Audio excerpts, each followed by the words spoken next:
Buenos días a todos. Yo hoy les traigo dos casos de todos los días, en realidad, que a lo que apuntan es a probar un concepto, ¿no? Que es que el glaucoma, su diagnóstico y su manejo deberían ser el producto de la suma de muchas partes, y no solamente el producto de la toma de una presión alta o un campo visual defectuoso.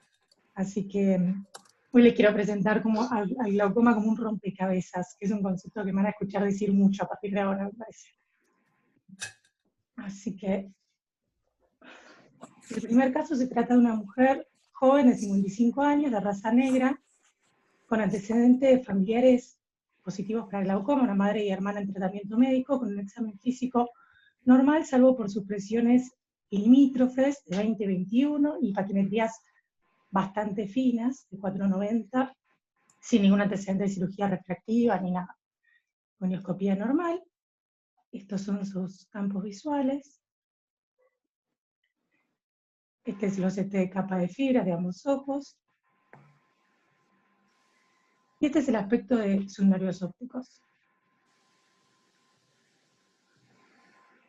En resumen, estamos hablando de una paciente joven, lo cual significa que tiene mucho tiempo para desarrollar daño si es que tiene glaucoma, o tiempo para llegar a la ceguera si es que lo tiene. Es mujer, raza negra, que también pueden ser considerados factores de riesgo para glaucomas un poco más severos, paquimetrías muy finas, presiones limítrofes, excavaciones asimétricas y antecedentes familiares positivos. Yo con esto me gustaría saber cuántos de acá empezarían a tratarla, esta paciente. Yo creo que la empezaría a tratar, porque sobre todo por el tema de raza negra, que aumenta mucho el porcentaje de glaucoma, ¿no? En la raza negra, y sobre todo si tenés antecedentes familiares, y si no estoy equivocada, la raza negra comienza el glaucoma más tempranamente. Puede ser. Esas excavaciones asimétricas también son quizás un poquito alarmantes, las del ojo izquierdo, ¿no es cierto? La del ojo izquierdo podría ser, sí. Y que sea simétrica, ¿no? ¿No deberíamos pensar también en pedir algún estudio de neuroimagen o algo así? Podríamos, también, no estaría mal. Pero pensando en qué. Y algo que esté... Sí, no, o también algo compresivo. O sea, compresivo del nervio óptico. Unilateral. No, pero no hay ningún tipo de edema en ese ojo, así que no creo que sea algo compresivo. Tiene un lindo aspecto el anillo, no tiene nada acompañante más que esa simetría que también puede condecirse con la diferencia de tamaño del nervio. Es un poquito más grande el nervio del ojo izquierdo también. Eso, entonces la excavación podría ser un poco más grande también por eso. Agus, ¿sí usaste el azul amarillo? ¿Cómo? ¿El azul amarillo para como glaucoma temprano, el campo visual azul amarillo? ¿O no? No, no lo hicimos, el azul amarillo no. Antes lo usaban como para glaucoma temprano.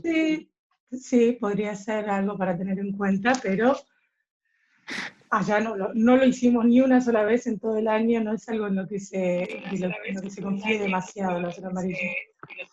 Como diagnóstico posible... Antes se usaba la curva de presión, cosa que ahora creo que nadie la hace, ¿no? En horas muy pautadas. En horas muy pautadas. Escucho doble. Sí, perfecto. Sí, perfecto. Y lo que podés hacer también si querés evaluar daño en células ganglionales es el pattern. Sí, ¿alguien está viendo con dos cámaras por ahí? Porque se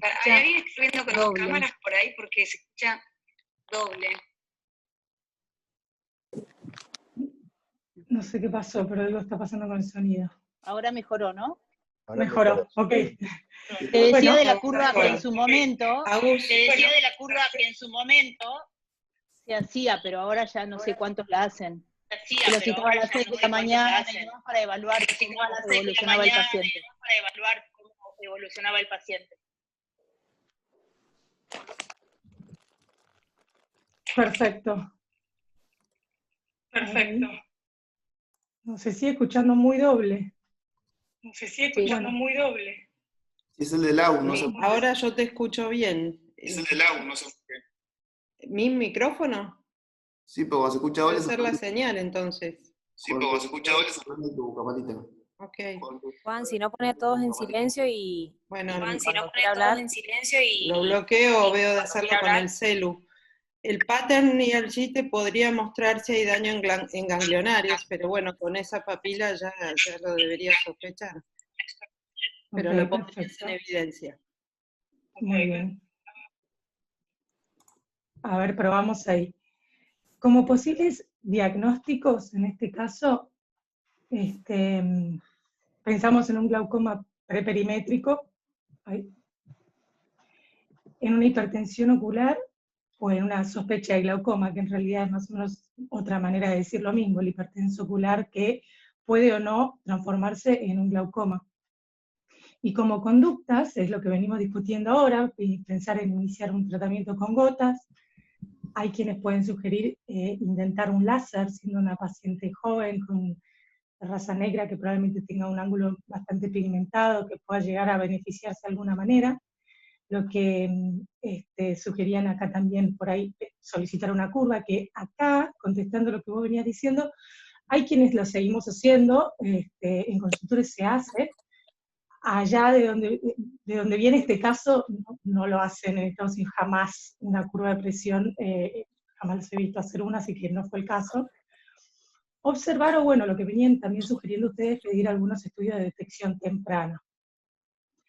Entonces, yo creo que este es un caso que depende a quién le preguntemos, o sea, va a haber muchos que decidan tratar y puede haber otros que decidan observar. ¿Qué dice el OHTS con respecto a este tipo de casos? No me voy a meter mucho en detalle, pero en realidad, en resumen, lo que sugiere es que individualicemos el riesgo de cada paciente como para decidir quién se va a beneficiar y quién no de empezar un tratamiento temprano, o sea, quién se va a beneficiar de las posibilidades de desarrollar glaucoma si es un hipertenso ocular.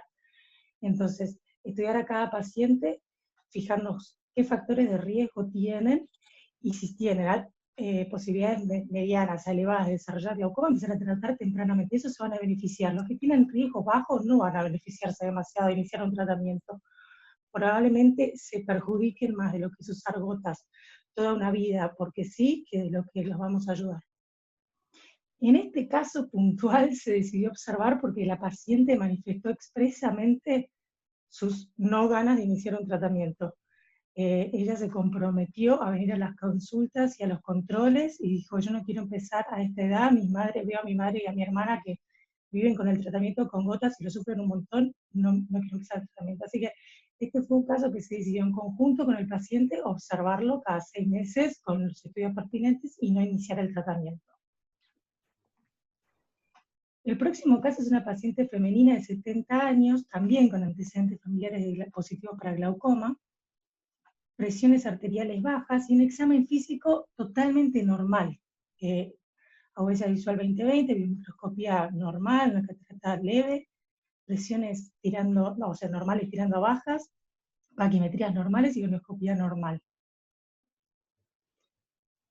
Lo que yo quiero rescatar de este caso es que quizás es uno de los que nos pasa rápido en el consultorio y lo miramos así al pasar, se nos puede llegar a escapar que esta paciente puede llegar a tener algo, porque quizás viene por un ojo seco, por alguna otra consulta, nada que ver, y lo único que nos puede llamar un poquito la atención es que tenga un antecedente familiar de glaucoma, que si no lo preguntamos tampoco lo sabemos. Y si lo vemos rápido, pasa. Si no le miramos los nervios ópticos, quizás se nos escapa que esta paciente en realidad tiene esto. Pero también tiene drusen miliares. Sí. Tiene drusen miliares también, sí. Tiene drusen miliares también. Eso no se les va a escapar seguro, porque es muy llamativo. Pero quizás nos quedamos mirando los drusen y no le vemos los nervios ópticos que tienen un daño ya bastante avanzado. Para describir el nervio, porque a mí no me sale dar tanto el daño. Sí, ahora viene esa parte, denme un minuto. Porque encima es muy interesante, es un caso que se correlaciona muy bien el daño estructural con el daño funcional. Este es el OCT de capa de fibras de nervio y mácula. Ya, déjame que ahora te muestro baliza con el filtro rojo y les muestro perfectamente el defecto de capa de fibras nerviosas inferotemporal del ojo izquierdo. No sé si lo llegan a ver ustedes. La diferencia de color en la capa de fibra se ve bastante claro, que se correlaciona con un pseudopit de papila y una pequeña hemorragia inferotemporal que hay en el nervio, y se correlaciona perfecto con los estudios tanto estructurales como funcionales del nervio. con ese defecto arciforme de Bjerrum sumado a un escalón nasal en el campo visual y con la capa de fibras del OCT. Es un caso que es muy linda la correlación estructural y funcional de los estudios, lo que vemos nosotros en el examen físico. Así que sobre todo en ese ojo es donde hay daño. El otro también tiene una excavación avanzada, pero el del daño, el ojo derecho es clarísimo. Así que lo que me importa de este caso puntual es que es un fenotipo que si uno lo empieza a buscar, les prometo que lo encuentran y mucho, de pacientes femeninas en la sexta década que tienen problemas vasculares de circulación, que refieren antecedentes de migraña, antecedentes de dedos fríos o Raynaud, y tienen este tipo de glaucomas que avanzan más rápido y a presiones más bajas. Y son un riesgo porque las podemos pasar por alto y son realmente pacientes que progresan y que a veces terminan en cirugía con presiones de 13 o 12, porque necesitamos presiones todavía más bajas, porque progresan a presiones bajas, entonces, porque tienen un problema vascular de regulación más de lo que genera el problema en lo que estamos acostumbrados nosotros a pensar que es el glaucoma, la presión alta del ojo. Así que si buscamos estos casos, les prometo que los empiezan a ver más de lo que esperarían. Entonces, lo que les quería más o menos resumir de estos casos es que, como errores frecuentes, así cuando estamos en una práctica medio acelerada, sobre medicar hipertensiones oculares, empezar a tratar pacientes que tienen presiones de 20 y pico, o submedicar glaucomas de presión normal, que se nos pueden pasar fácilmente por alto, apuntar a una presión baja para todos versus una presión target personalizada para cada caso. Y lo que quería en realidad, que ahora les voy a hablar un poquito, es hablar del rompecabezas, del glaucoma como un rompecabezas dinámico. ¿Y a qué me refiero con esto? Lo primero que vemos nosotros cuando viene el paciente a la consulta, que nos puede llamar la atención o no, es la presión ocular, que esto es lo obvio, ¿no? Lo que nos salta a la vista más fácilmente. Sumamos a eso, por supuesto, la importancia del campo visual, de la paquimetría, de los estudios estructurales, la expectativa de vida del paciente, que es importantísimo también en la toma de decisiones, la gonioscopía, los antecedentes familiares, que ya estuvimos hablando, los datos demográficos del paciente, y al centro de todo, por supuesto, lo más importante, el aspecto del nervio óptico. Estas son todas las piezas de rompecabezas que tenemos que pensar cuando vamos a definir la conducta de un paciente que viene con glaucoma. Ahora, ¿son todas piezas estáticas? ¿Todas tienen el mismo peso, toda la misma importancia? No. Esto es a lo que me refiero cuando quiero decir que es dinámico. La relevancia y el peso de las piezas cambia de acuerdo a lo que encontremos en cada una de ellas. Si se fijan acá abajo a la izquierda, yo cambié. No es lo mismo tener una madre joven que se quedó ciega por glaucoma a los 50 que una abuela que usa gotitas para la presión. En ese caso, esta pieza de rompecabezas para mí va a perder un poco de relevancia, un poco de peso, no la voy a tener tan en cuenta como si fuera otro el caso. Abajo en el medio ven que si tenemos un campo visual poco confiable, con alta tasa de falsos positivos, alta tasa de falsos negativos o pérdida de fijación, esa es otra pieza del rompecabezas que no voy a tener muy en cuenta y voy a empezar a tomar más en cuenta todo lo que son los estudios estructurales y el aspecto del nervio óptico. Hay gente que sencillamente es mala para hacer campos visuales y que no puedo contar mucho con el campo visual como parte de su glaucoma. Por el contrario, si tengo un caso de un paciente con un nervio óptico inclinado, atrofia peripapilar, nervio chico, que no voy a poder detectar mucho la progresión mirando la estructura, entonces me voy a tener que fijar en otros componentes que van a ganar relevancia en mi rompecabezas y en mi toma de decisiones, ¿sí? Y así puedo seguir y seguir y seguir. Acá tengo el caso de una córnea que puede ser una córnea hematosa, una córnea trasplantada, con miras distorsionadas para tomar la tonometría, con lo cual, de vuelta, otros estudios van a cobrar más relevancia, ¿sí? Entonces, quería introducirles esta idea del glaucoma como un rompecabezas dinámico, donde tenemos que tener todas estas piezas en cuenta a la hora de definir un diagnóstico y una conducta, y hacer examen físico completo, incluyendo los exámenes complementarios pertinentes, que acá se introdujo también la idea muy interesante de los estudios tempranos, que en este caso no se hicieron, no están muy todavía incorporados en la práctica diaria, pero sin duda interesante el planteo. Hacer un interrogatorio a conciencia sin dejar escapar ninguna de estas cosas que conforman el rompecabezas y tener un manejo integral y no solo meditar presiones, ¿sí? Así que espero que esta idea del rompecabezas dinámico creo que me van a escuchar decirla mucho a partir de ahora. Yo tengo una Muchas pregunta. gracias. Sí. A la primera paciente, por ejemplo, la pregunta del millón, Sí. pero doctor, ¿tengo glaucoma o no tengo glaucoma? ¿Qué le decís? Le digo, tenés una sospecha de glaucoma, por ahora es una hipertensión ocular con riesgo moderado alto y necesito controlarte como un glaucoma, pero no te voy a medicar todavía como un glaucoma, porque vos no querés, porque me prometés que vas a venir a las consultas.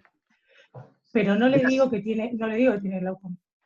¿Qué significa controlarte como un glaucoma? ¿Cada cuánto la citas?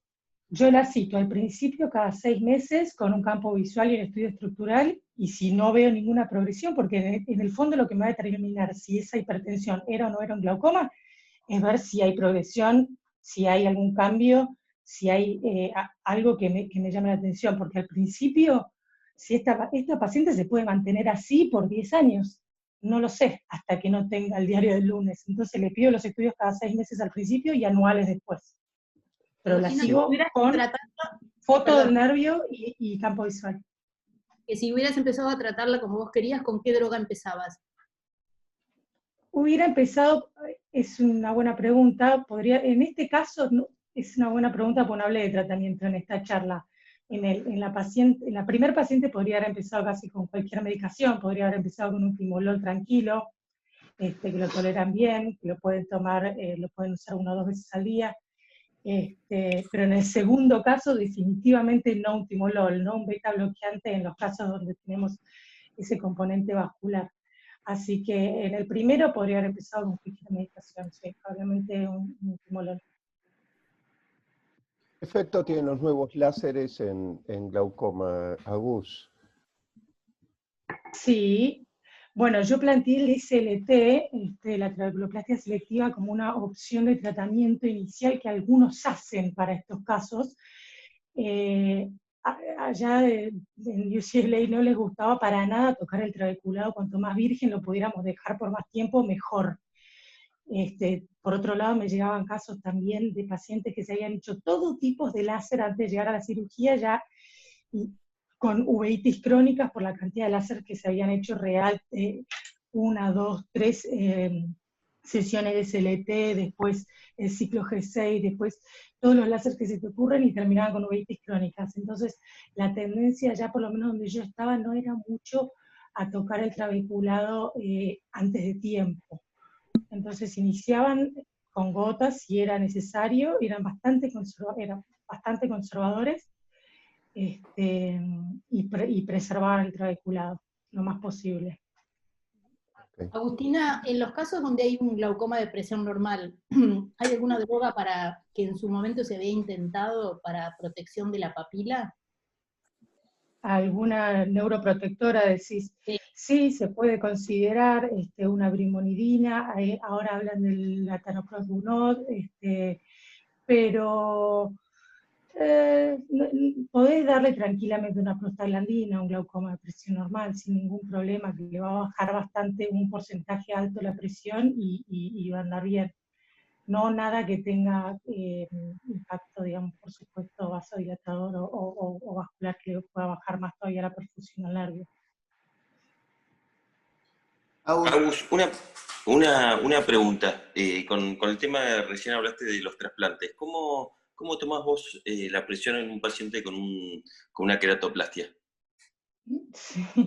Mira, en el hospital italiano me habían enseñado a tomarla con las miras distorsionadas, con las miras verticales, después horizonales y sacar un promedio. Después a veces lo hacemos con la digitopresión sumado a lo que le podés tomar con las miras, con el Goldman, y sacar una especie de promedio intuitivo. Por supuesto que no hay nada, creo yo, que sea de lo más certero a la hora de tomar la presión con un injerto, y por eso ahí cobran relevancia, como les venía diciendo, las otras partes del rompecabezas, en un caso así, donde tenés, no puedes confiar tanto en la presión que estás tomando, mirás el nervio mucho más, o mirás los campos visuales si es una persona que lo sabe hacer bien, mucho más. Mirás otras cosas, pero obviamente para anotar en la historia clínica, anotás lo que medís, y anotás la digitopresión, y anotás que tiene un injerto y que... No, ahí, perdón, yo quiero agregar esto porque ya hoy en detección temprana de disfunción de células ganglionares en distintos tipos de neuropatía, ya sea las asociadas a enfermedades genéticas o lo que sea que de reciente comienzo, si uno quiere hacer diagnóstico precoz de una disfunción, el RG por pattern es clave, ¿sí? Entonces, si realmente tenés esa duda, e inclusive para evaluar el otro ojo que no parecía tan afectado, o sea, hasta como punto de partida, pero, digamos, es muy sensible para eso.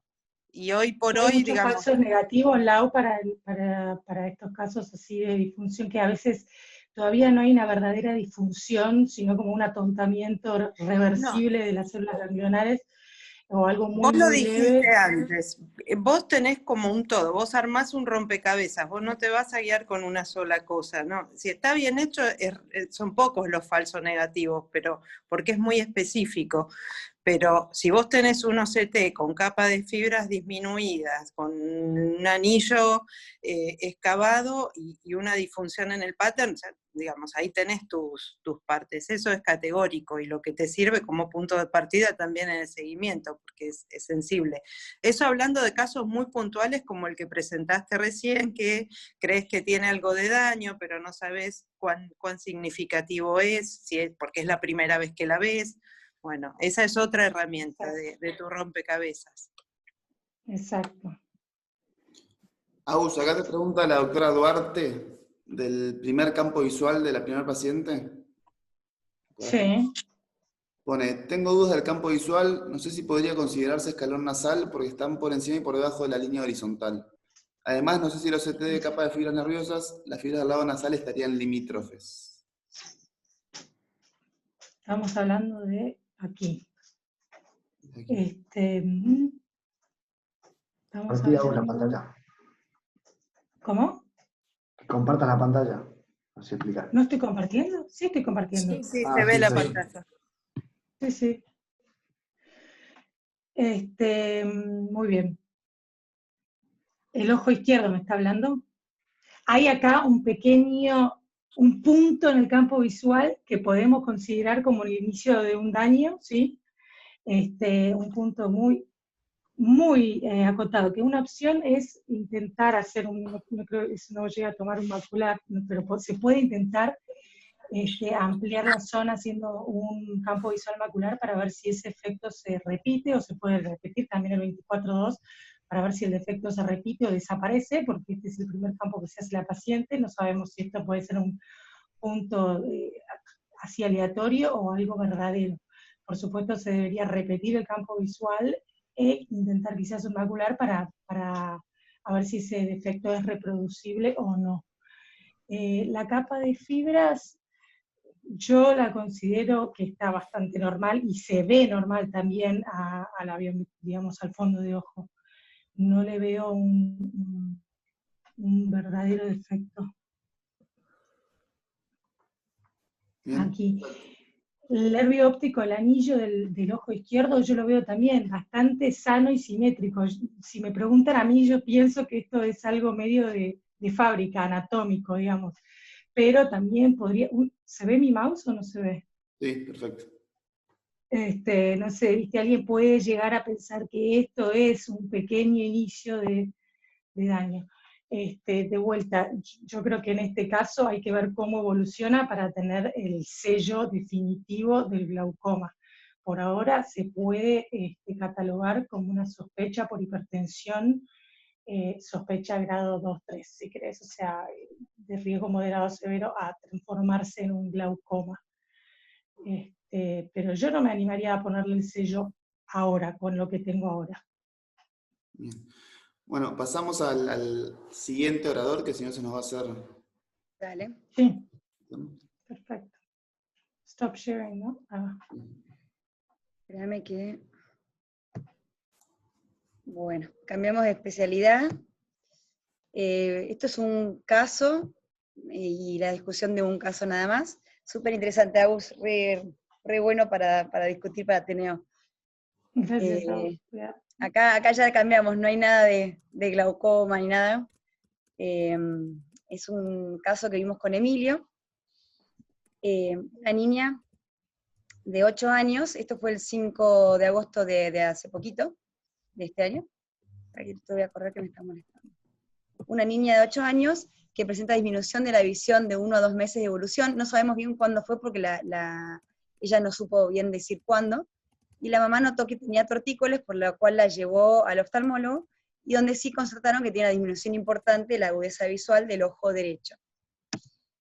Y como la historia de esta enfermedad, ella tiene 5 años de controles oftalmológicos, o sea, con lo cual la controlaban bastante, por hipermetropía, usaba más 450 en el ojo derecho y más 150 en el izquierdo, y el último control había sido en junio de 2020, donde supuestamente estaba todo estable, pero bueno, no se le hizo fondo de ojo, con lo cual, por lo menos la visión sí estaba estable.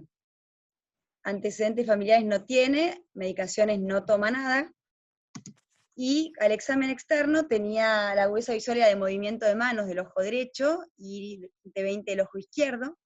La pupila del ojo derecho tenía una midriasis leve, con una respuesta muy lenta a la luz, el ojo izquierdo era normal, y además sí tenía un defecto pupilar aferente relativo en el ojo derecho. Los movimientos extraoculares estaban normales y indoloros, y el examen de la lámpara de hendidura era normal, o sea, comía bien, no tenía inflamación en la cámara anterior, y todo lo del resto era normal.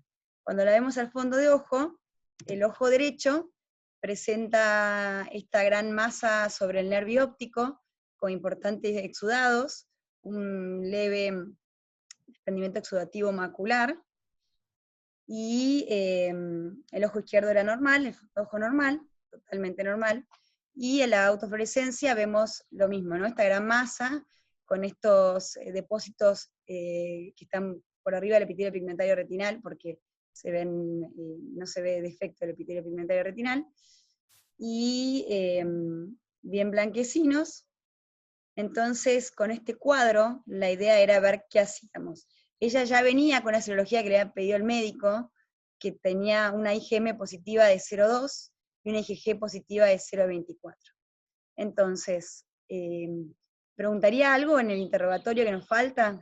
¿Pediría algún estudio o análisis más? ¿Comenzaría con algún tratamiento? ¿Y en qué diagnósticos diferenciales podríamos pensar? Agus, primero recalcaría la importancia que tiene en los ojos que son hipermétropes, que seguramente los médicos hasta el momento habían pensado en una ambliopía. Es muy importante porque los hipermétropes tienen una incidencia mayor de ambliopía. La importancia que tiene hacer un fondo de ojos siempre en los chicos, porque justamente durante años no lo trataron, justamente porque no le miraron el fondo del ojo. En realidad, los controles anteriores sí le habían hecho fondo de ojo, el último de junio del 2020 no tenía un fondo de ojo, pero los anteriores sí. Supuestamente era un examen normal, era todo normal. Pero bueno, no sabemos porque vino con esta lesión constatada, pero antes no sabemos cómo estaba. Pero se supone que siempre había sido, esta lesión apareció en el último tiempo. ¿Puedes poner de vuelta la foto, Agus, de la lesión? Sí.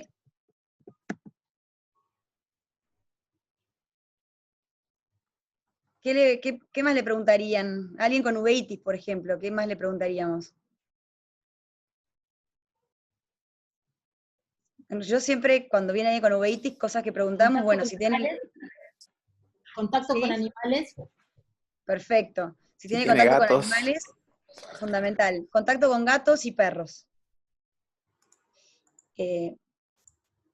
Otra pregunta que siempre hacemos es, bueno, si viajó a algún lado.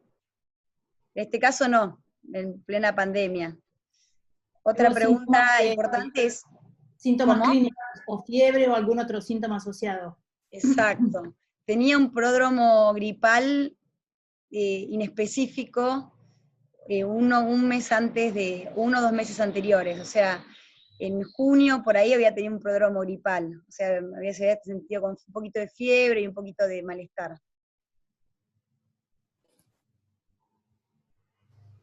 Así que ¿Vale creo la que pena tocamos... ¿Vale la pena hacer alguna retinofluoresceínografía en este caso? Podría ser, no creo que nos agregue mucho más, pero se podría hacer. Es un estudio que siempre en realidad agrega algo más, laboratorio, pero que es sé qué bastante datos traía. clínico. Así que bueno, lo que preguntaría en el interrogatorio, lo más importante ya se dijo, así que lo más importante de esta historia clínica era el pródromo gripal que ya tenía y el contacto con perros y gatos. Como estudio más que se le pidió, una RFG sería un estudio muy útil. En este caso, en realidad hicimos un OCT, pero solamente a fines didácticos. En realidad no era necesario pedirlo, ya la clínica era suficiente. El OCT era bastante malo porque la chiquita no podía fijar, pero lo que sí vemos es que, bien, las lesiones son subretinales, no se nota mucho, pero tenía un desprendimiento exudativo, o sea, tenía un poquito de líquido subretinal, y bueno, bastante desorganización de la mácula, lo cual eso es un problema, digamos, para la recuperación visual. Entonces, ¿qué diagnósticos diferenciales pensaríamos en un niño o niña con una masa en el fondo de ojo? Como un granuloma, una masa. ¿Qué es lo primero que tenemos que pensar? Una lesión. Toxocara por el granuloma. Exacto. Toxocariasis, y después la otra cosa que no hay que olvidarse es... Bartonella, y algo muy importante en cualquier niño con una lesión, una masa en el fondo de ojo, tumoral, retinoblastoma. Claro. O sea, sería un retinoblastoma tipo esporádico, ¿no? Bartonella no da granuloma. Ahora lo vamos a ver. Bueno, dijeron la parte infecciosa. No olvidarse un retinoblastoma cuando tenemos una lesión en un fondo de ojo en un niño unilateral, lo que sería un retinoblastoma de tipo esporádico, ¿no? Podría ser también un COATS, esos exudados en el fondo de ojo, y también una infiltración del nervio óptico, una leucemia o un linfoma. Y dentro de los infecciosos, pensar, bueno, como dijeron, toxocara, podría ser Bartonella, y no olvidarse de la sífilis como la gran simuladora. Así que todo lo dijeron lo más importante. Entonces, como conducta se pidió serología para toxocara y Bartonella, sobre todo pensando el pródromo viral, el pródromo gripal, el antecedente con animales, y esta lesión que aparentemente era de forma aguda. Y se comenzó con 1 miligramo kilo de meprednisona, disminuyendo paulatinamente, y por si era Bartonella, se empezó a medicar con acitromicina, un comprimido día. Acá vienen los laboratorios, donde los anticuerpos eran negativos para toxocara, positivo para Bartonella, la IgG y la IgM negativo, o sea que no era algo agudo de Bartonella, los anticuerpos de Bartonella duran muy poquito, sobre todo la IgM. Entonces se continuó con la acitromicina, que está bien indicado para la Bartonella, y se continuó con los corticoides, disminuyendo progresivamente. Acá fue el último control que se le hizo el 16 de septiembre, justo mañana venía, así que ahí lo vamos a evaluar cómo sigue. La visión había mejorado de movimiento de manos a cuentadedos, así estaba antes, o sea que podemos ver que bajaron un poquito los exudados acá. El granuloma se ve un poquito mejor, o sea la fibrosis está como retrayendo, y acá lo que sería la mácula, por lo menos está un poco más limpia.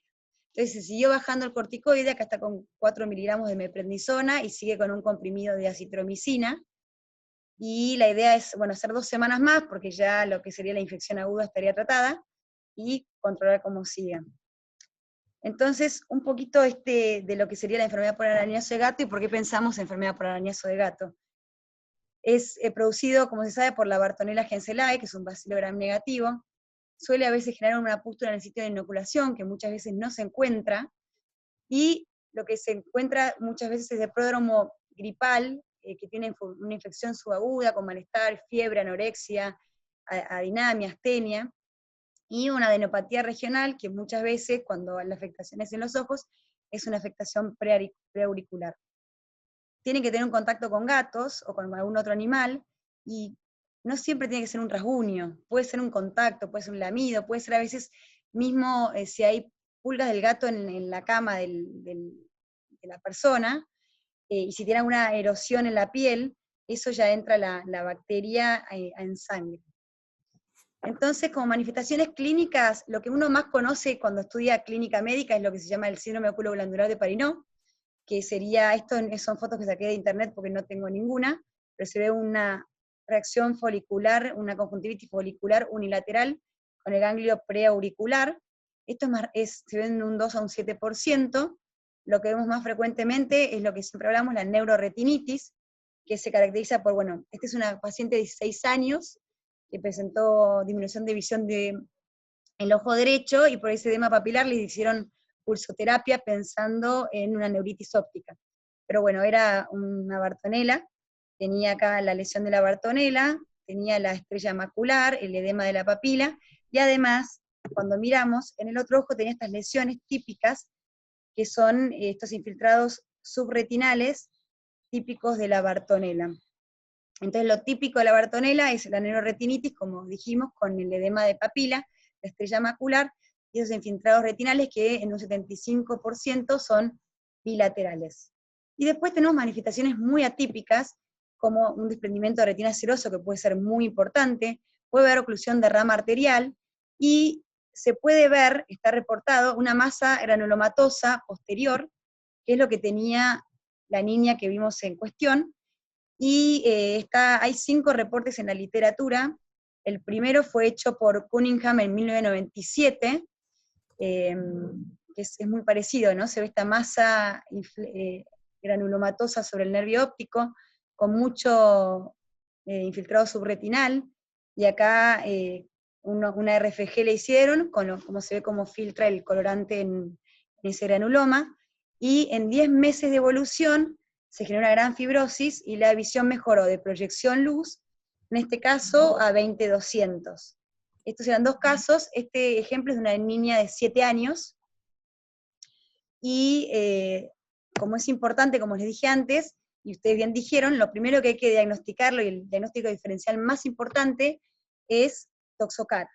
O sea, acá hay este paper es de ahora del 2020, y está otra vez un granuloma en el nervio óptico, con los exudados importantes 360 grados, y no olvidarse del diagnóstico diferencial. Este es un niño de 8 años, entonces siempre en general son niños o adultos jóvenes, y es unilateral. No olvidarse, acá un ejemplo de Toxocara canis. Y acá les voy a poner otro ejemplo. Este es un paciente que era en Cleveland, un niño también creo que de 8 años, que le encontraron esta lesión con un desprendimiento de retina, pensaron en un retinoblastoma, enuclearon el ojo, y encontraron un infiltrado granulomatoso.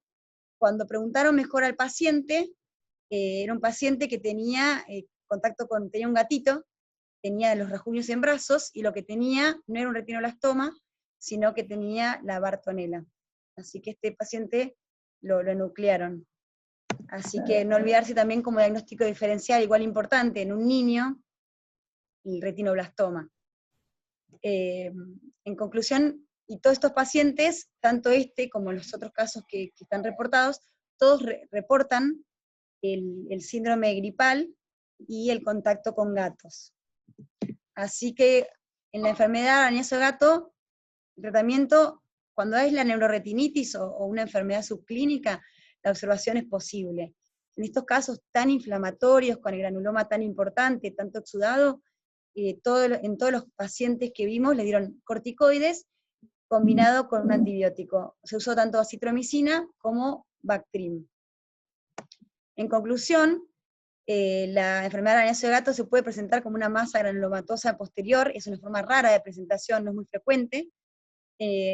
Siempre recordar el antecedente de contacto con gatos o algún animal que tenga las pulgas. Tienen peor pronóstico visual, y como diagnóstico diferencial importante en estos casos, siempre que haya una masa en un polo posterior en niños, pensar lo más frecuente, toxocariasis, lo más grave, un retinoblastoma. Agus, Sí. Agus, en los laboratorios, ¿por qué el laboratorio fue tan tenue, estando en un proceso agudo?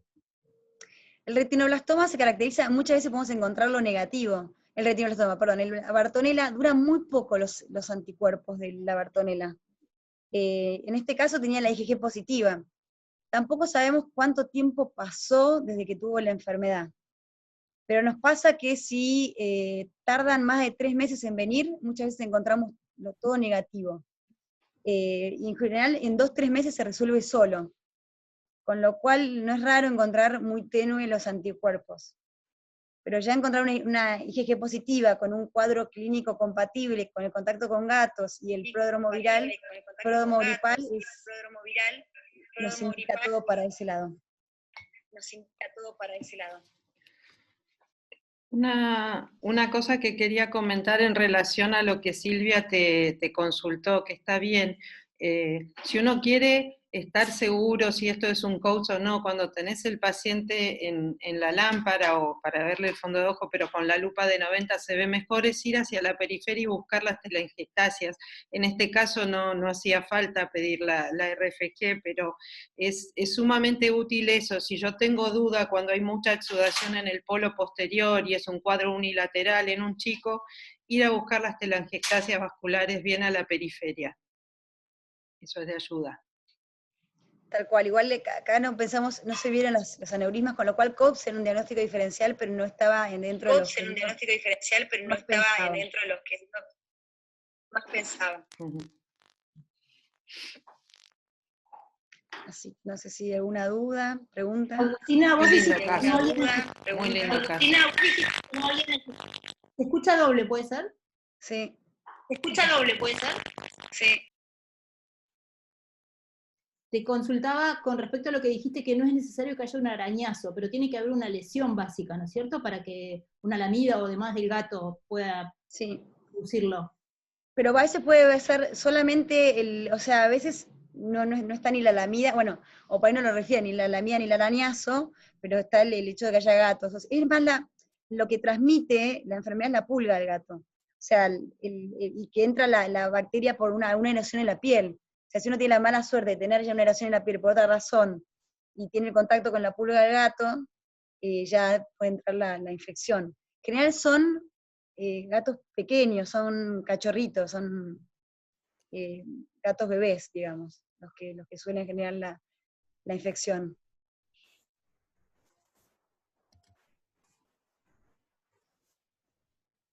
Así que es un caso raro, o sea, no es lo que pensaríamos principalmente como una Bartonella, pero es interesante y es muy parecido a los cuadros clínicos que uno busca en los artículos.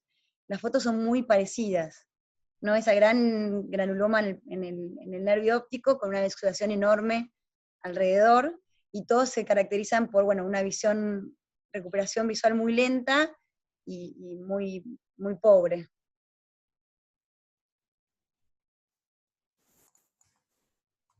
Bien, excelente. Gran caso, Agus. Muchísimas gracias por la presentación. Y también De nada. ¿Alguna duda o pregunta más que alguien tenga? No, ¿durante cuánto tiempo mantenés el tratamiento? En general, 1 mes y medio. Es más que nada lo que uno trata es la infección aguda y sobre todo la infección sistémica.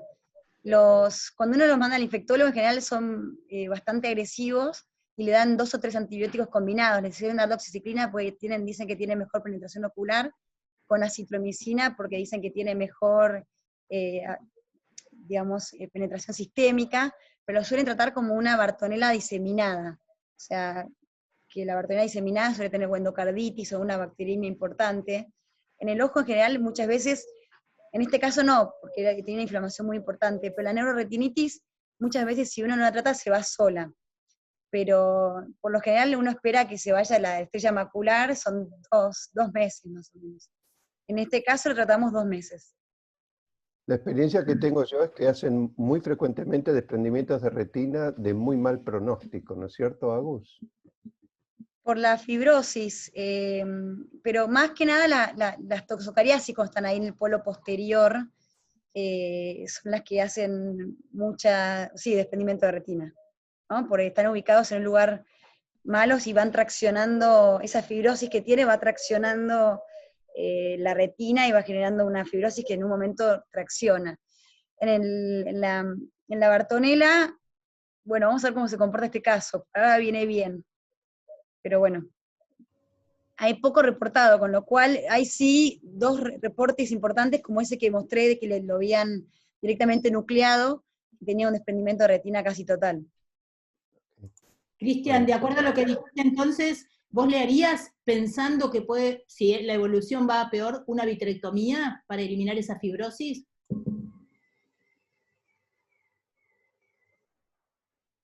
No está reportado vitrectomía, Bartonella, con estos granulomas. Ninguno de los casos está reportado.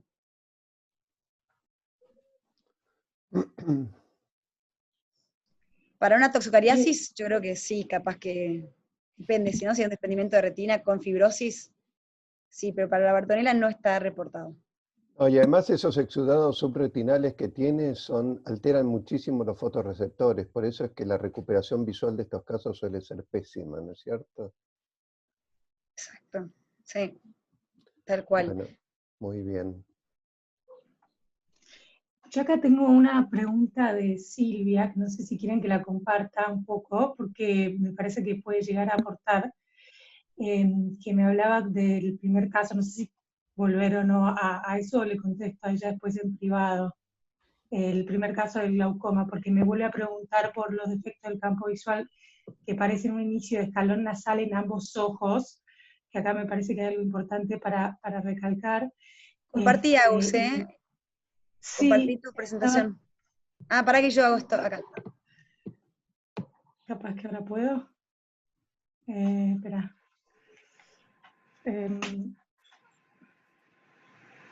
Estoy perdida, perdón. Share screen. Acá. Acá. Ahí la estoy compartiendo, ¿no? Silvia, ¿me escuchás? ¿Está Silvia ahí? Yo no te pregunté eso, no sé qué, si hay otra Silvia. ¿Hay otra Silvia? Y hay dos Silvias. Bueno, entonces... Sí, hay otra Silvia. Debe ser la otra, entonces. No sé si sigue Silvia acá o no, entonces. Sí, está. Si no está así... Bueno, porque me hablaba ella de un posible escalón nasal en ambos ojos en el campo visual. Ay, ¿qué pasa, por favor?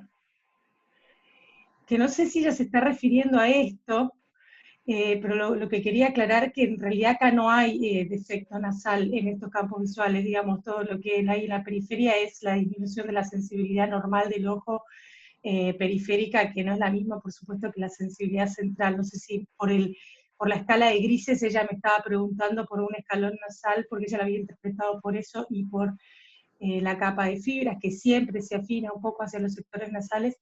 Ella lo había interpretado como un glaucoma de ángulo abierto, y decía que por él empezaría a tratar con un SLT, pero quería aclarar eso, que acá yo no veo ningún escalón nasal.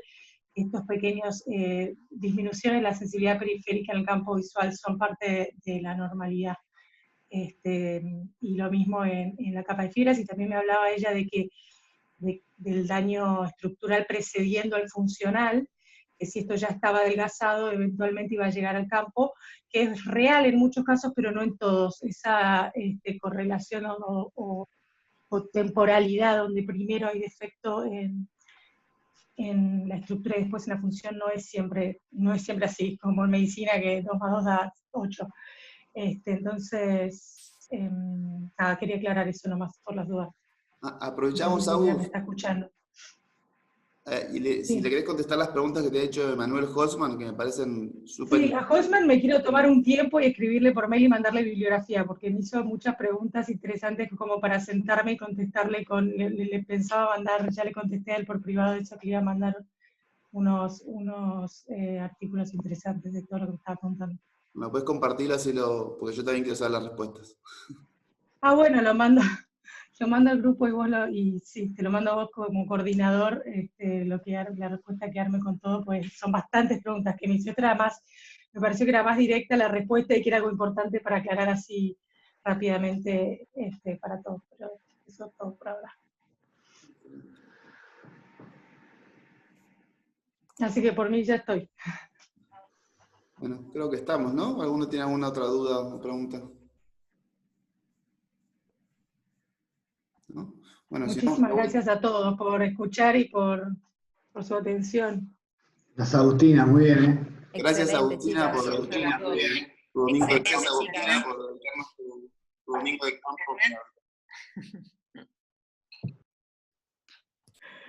Muy bien. Bueno, Nos vemos. hasta mañana. Chao. Chao, chao. Chao, chao.